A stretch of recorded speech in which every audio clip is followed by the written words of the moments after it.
Quarter ফাইনালের শেষ বাঁশি বাজার সঙ্গে সঙ্গেই কানসাস সিটির উল্লাস যেন আটলান্টার দিকে ছুটে গেল। সুইজারল্যান্ডকে অতিরিক্ত সময়ে ৩-১ গোলে হারিয়ে আর্জেন্টিনা সেমিফাইনালে ওঠার পর থেকেই বদলে গেছে বিশ্বকাপের আবহ।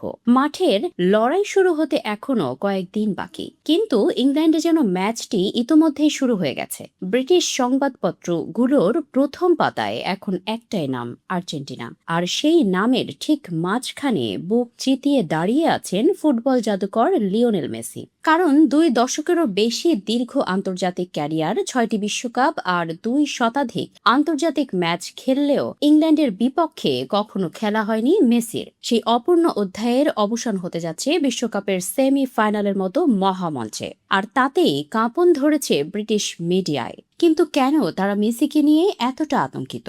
ব্রিটিশ সংবাদ মাধ্যম অবশ্য কেবল বর্তমান নিয়ে ব্যস্ত নয়, তারা বারবার ফিরে যাচ্ছে ইতিহাসে। ১৯৬৬, ১৯৮৬ কিংবা ১৯৯৮ সালের দ্বৈরথের প্রতিটি পাতা যেন নতুন করে উল্টানো হচ্ছে। দ্য গার্ডিয়ান লিখেছে ১৯৮৬ সালের ম্যারাডোনার হ্যান্ড অফ গড যে ক্ষোভের জন্ম দিয়েছিল ৪ দশক পরও তার রেশ মেলেনি, আর এবার তার সাথে যোগ হচ্ছে মেসি অধ্যায়। তবে সবচেয়ে আক্রমণাত্মক রূপ নিয়েছে দ্য সান। তাদের দাবি, বিশ্বকাপ জিততে হলে ইংল্যান্ডকে আগে লিওনেল মেসি ও আর্জেন্টিনাকে সিংহাসনচ্যুত করতে হবে। এমনকি তারা কোয়ার্টার ফাইনালের রেফারিং নিয়ে নোংরা প্রশ্ন তুলে দাবি করেছে স্কালোনির দল নাকি ১২ জন খেলোয়াড় নিয়ে খেলেছে, কারণ রেফারি তাদের সুবিধা দিয়েছে। অন্যদিকে ডেইলি মেইল প্রশ্ন ছুড়ে দিয়েছে, ৩৯ বছর বয়সী মেসির শরীর এই টানা ম্যাচের ধকল আর কতটা নিতে পারবে। ইন্ডিপেন্ডেন্ট এবং দ্য টেলিগ্রাফ স্পষ্ট জানিয়েছে আর্জেন্টিনার সহজ পথ পেরিয়ে আসেনি, তবে হুলিয়ান আলভারেজের দুর্দান্ত ফর্ম তাদের মূল ভরসা।